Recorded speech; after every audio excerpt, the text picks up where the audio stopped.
At Christmas, my 8-year-old daughter grabbed my hand and whispered, "I am scared of Grandma." I looked at my mom. She was smiling. But then I saw this in her hand and froze. I didn't shout. I took action. 10 minutes later, police were at the door. 10 minutes before everything blew up, I was telling myself it was fine. Not perfect, not peaceful, just fine. 10 minutes before everything blew up, I was telling myself it was fine. Not perfect, not peaceful, just fine. The house was full. My mom was moving through the kitchen like she owned it.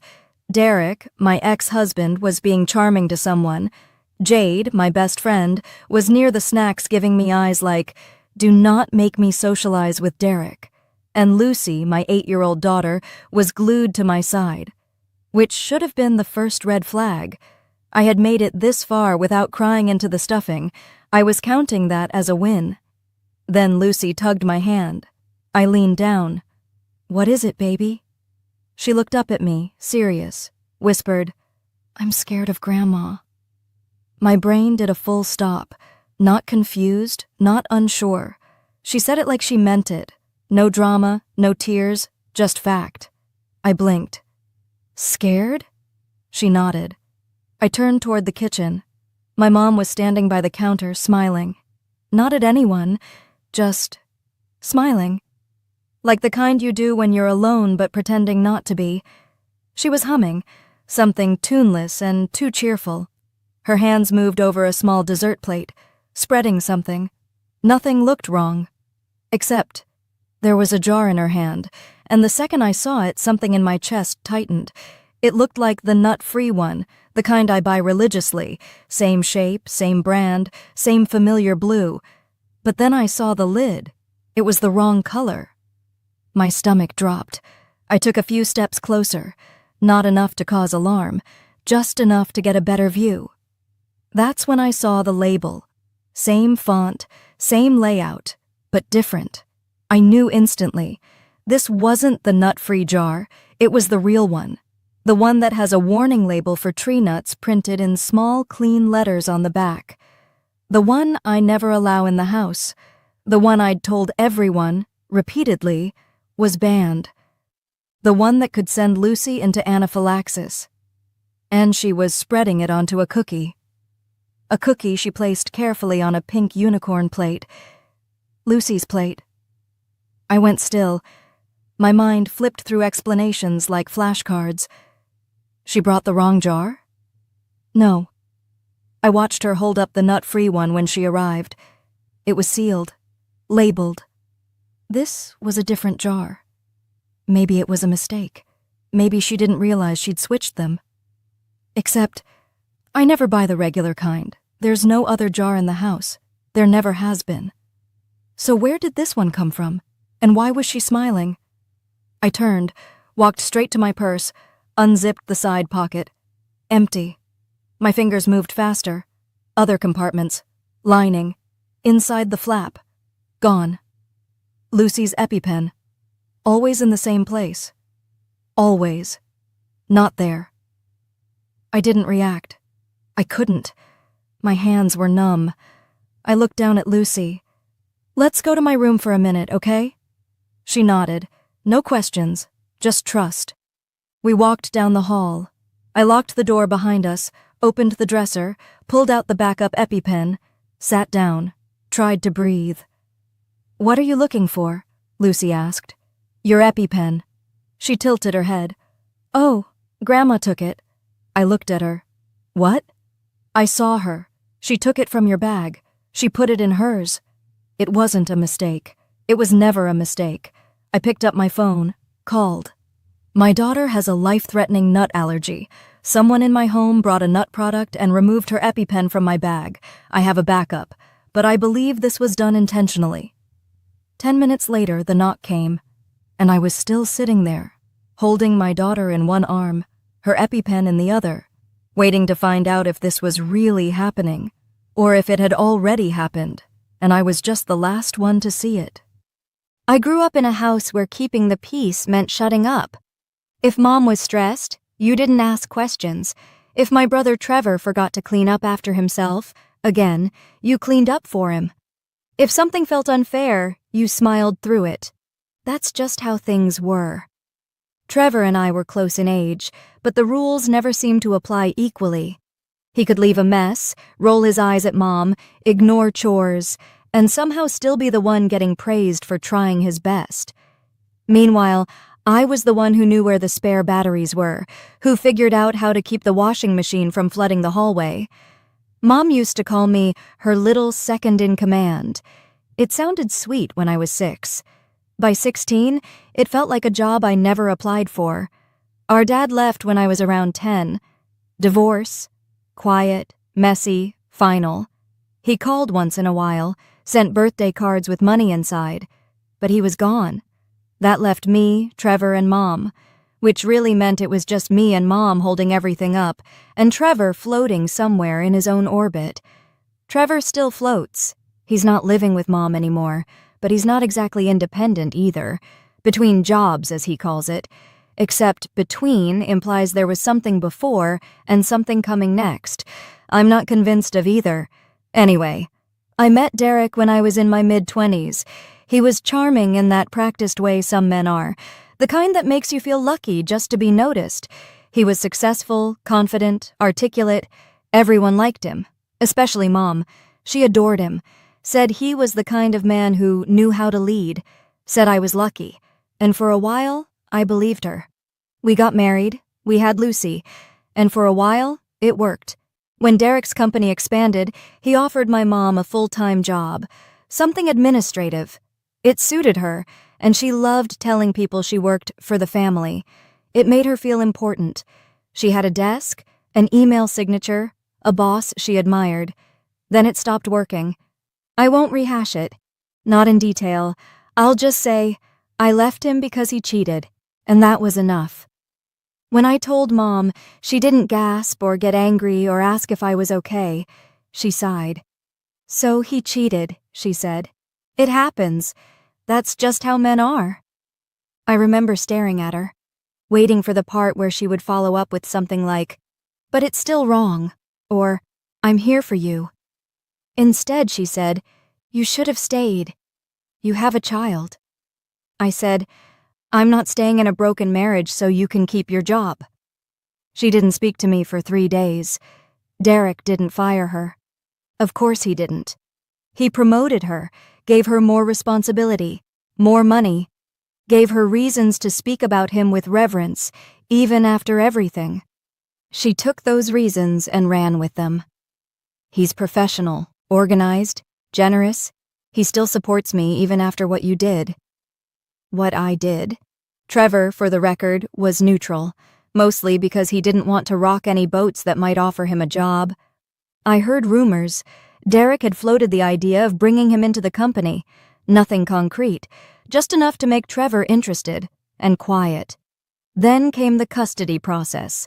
Derek wanted 50%, maybe more. He said he wanted to be involved, said Lucy deserved both parents. He had the money, the house, the clean shirts and fresh haircut and calm voice. I had the schedule, the scraped knees, the late-night stories, the fear that somehow none of that would matter. I tried to fight fair, I really did, but when your own mother is suggesting maybe Lucy would be better off with him, it's hard to feel like anyone is on your side. She said things like, you're always so reactive and he offers stability. She meant, you're messy, you're emotional, you're not doing it right. I started to feel like I was shrinking, like I was vanishing from my own narrative. Christmas was supposed to be a break. I wanted quiet.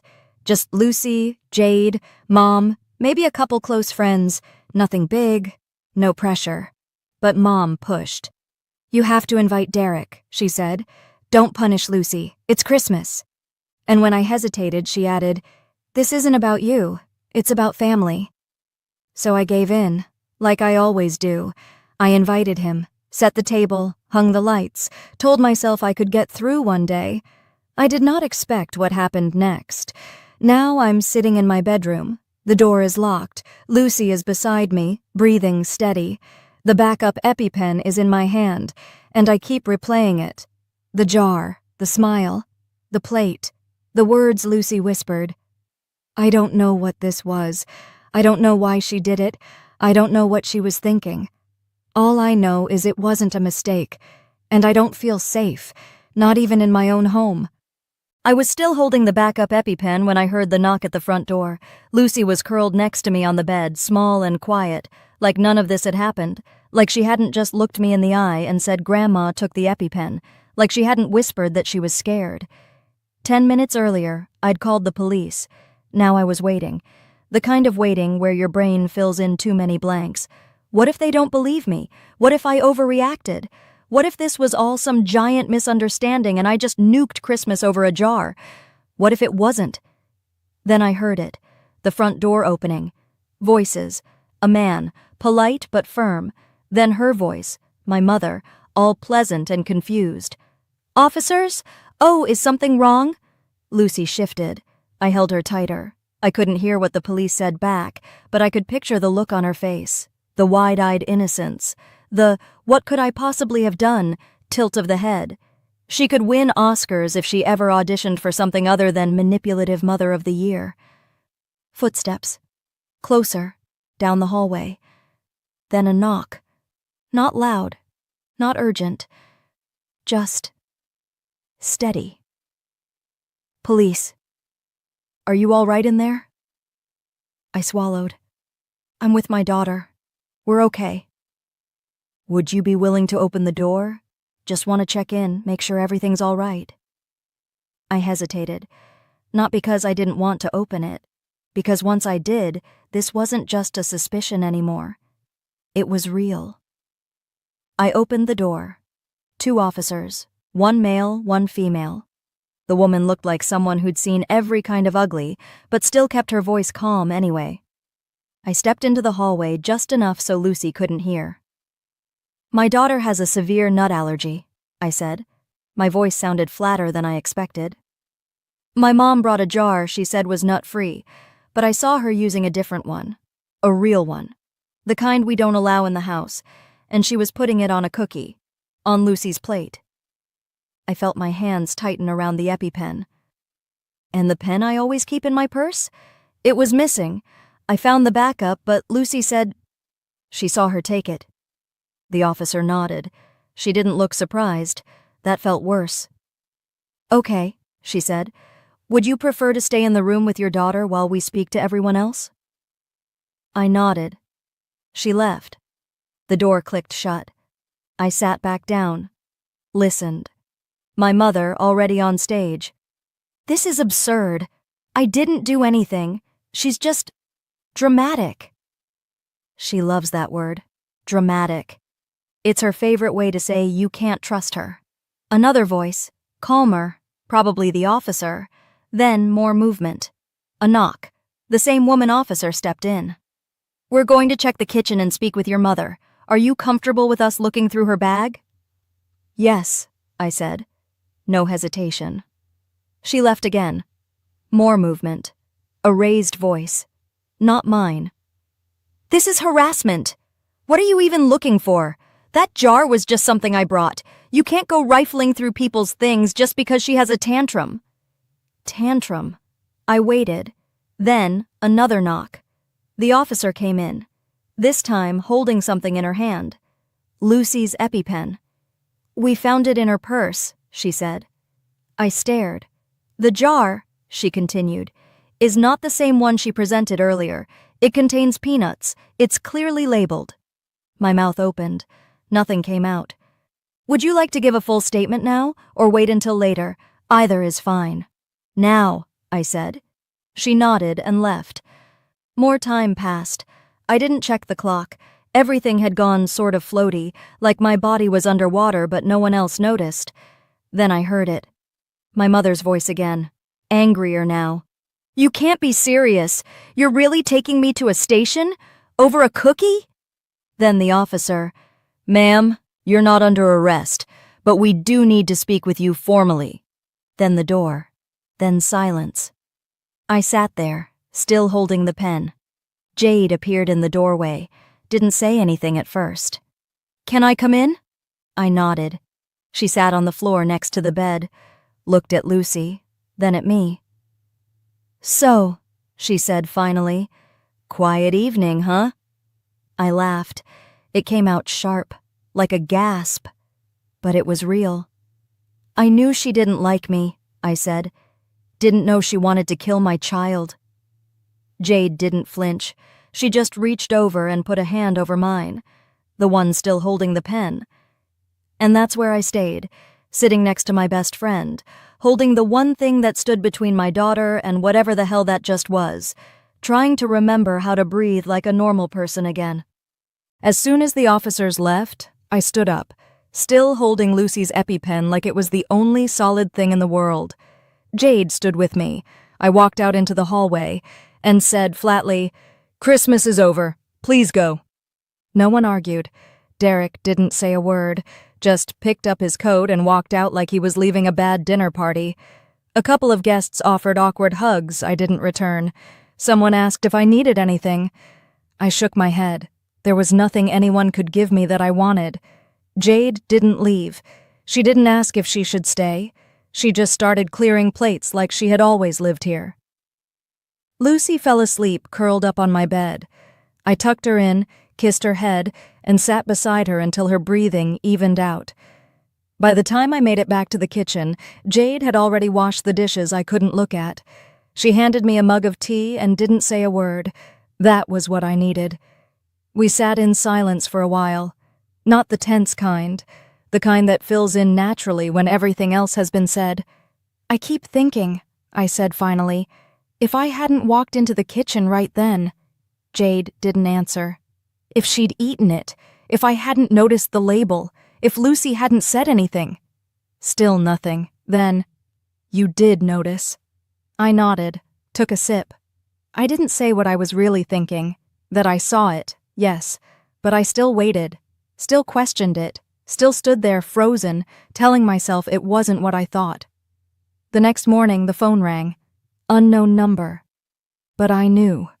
I answered it. "Hello?" My mother didn't waste time. "How could you do this to me?" No greeting, no pretense. "You called the police on your own mother, on Christmas, over a dessert." Her voice was furious, controlled, like she'd rehearsed it all night while pacing a holding room. "Good morning," I said flatly. "Don't be flippant, Hannah. You humiliated me. Do you even understand what you've done?" I said nothing. "This could ruin me. I could lose my job. Do you care about that at all? Do you even care what this does to the family?" "Mom," I said, "you brought a peanut product into a nut-free house. You put it on Lucy's plate. You stole her EpiPen." "Oh, for God's sake," she snapped. "You really think I would ever put her in danger? She wasn't going to eat it. Not really." I blinked. "What do you mean, not really?" Derek had an EpiPen. He was ready. He was going to step in the second anything happened. She would have been fine. My mouth went dry. "You planned that? You don't understand what it's like to be a single mother," she said, shifting into that disappointed tone I knew too well. "I just wanted to help. I wanted people to see how much pressure you're under." "So, you staged a medical emergency." "It wouldn't have gone that far," she snapped. "Derek was going to fix it. All I wanted was for people to see that maybe you're not managing. And you're not. You're hanging on by a thread." I stared at the counter, at Jade, who was now frozen with a coffee mug halfway to her lips. "You think that helps me?" "I think you need help," she said. "Real help. And if you won't ask for it, someone else needs to show people the truth." I couldn't respond. There wasn't a sentence in the English language big enough to hold the amount of disbelief I was feeling. Then she added quieter. "He was going to make sure it didn't get serious. We weren't trying to hurt her. Just prove a point." There it was. Derek. "He knew?" She hesitated, just for a second. "It was his idea," she said. "I just followed through." She must have realized what she'd said because she hung up right after that. I sat there staring at my phone. Jade blinked once, then reached over and poured more coffee into my cup like we were just talking about groceries. "So," she said, "your mom's a sociopath." I said, "apparently in collaboration with my ex-husband." A fun twist. We sat there in silence for a while. The kitchen smelled like old sugar and new coffee. There were still dishes in the sink. The unicorn plate was gone. I didn't want to ask where it ended up. "What do I do now?" I asked. Jade shrugged. "Sue?" I let out something between a laugh and a breath. "I meant about Lucy. About everything." "You tell the truth," she said. "You already did the hard part. You stopped it. You believed yourself. That counts." The words hit something in me. I didn't say thank you. I didn't need to. 2 days later, my lawyer called. "You might want to sit down for this," she said. "Should I be scared or relieved?" "Both." She explained that they'd received discovery materials from the custody proceedings, emails, screenshots, attachments between my mother and Derek. It wasn't subtle. It wasn't vague. They talked about how they were going to highlight your instability and demonstrate that Lucy needs a more structured environment. They joked about me freaking out on cue. They referenced the jar, the EpiPen. Derek even confirmed in one message that he would have one ready to intervene safely. And then the part that made my stomach turn. My mother asking about the promotion, and Derek replying, "Already done." Followed by another message, "When can we bring Trevor in for onboarding?" Trevor, my brother. I didn't cry. I didn't throw the phone. I just sat there, phone still against my ear, the words spinning around in my head like laundry in a broken washer. They didn't want Lucy to die. They just wanted me to look like someone who couldn't protect her. And they were willing to risk everything to prove it. 6 months later, I still check the label on everything twice. Maybe that won't ever change. And maybe it shouldn't. My mother took a plea deal.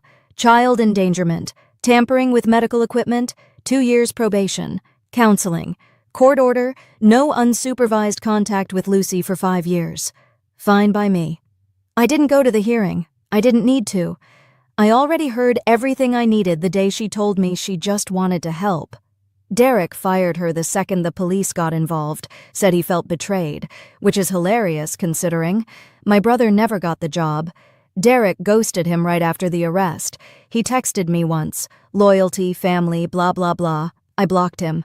Haven't looked back. So yes, I cut them all off. My mother, my brother, gone. No calls, no apologies, no reconnections.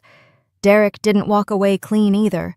The emails, the texts, the EpiPen plan, all of it showed up in family court. But the DA saw more. He got hit with conspiracy to endanger a child. He pled out. Probation. Permanent record. No jail, but no spin either. His name went public. His business folded within weeks. Clients pulled out. Partners resigned. Quietly, respectfully, like they weren't running. He issued a bland statement. Something about stepping away to focus on family. No one bought it.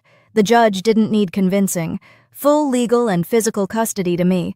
Supervised visitation only. No overnights. Parenting classes. Therapy. Psychological eval. Maybe, if he completes all of that and behaves perfectly, he can petition for more. But even he knows it won't happen. Now? It's quiet. Lucy is doing better. She's in therapy. She's talking more. Drawing more, sleeping through the night. She hasn't asked for her dad. Jade still shows up with wine and zero patience for my self-doubt. She doesn't tiptoe around the story, doesn't handle me like I'm a porcelain figurine someone knocked off a shelf. We laugh sometimes. It doesn't feel like betrayal anymore. I still check my purse twice before leaving the house, still scan dessert tables like I'm about to disarm a cake. That's fine. That's part of it. Because Lucy is safe. Because I trust myself. It's not the life I imagined, but it's mine, and it's quiet, and it's safe. And after everything we survived, it's more than enough. I thought losing Derek was the worst thing. Then I thought trusting my mother was the worst thing. But the real worst thing would have been not trusting myself. And now, I do. So tell me, did I go too far? Or not far enough? Let me know in the comments. And don't forget to subscribe.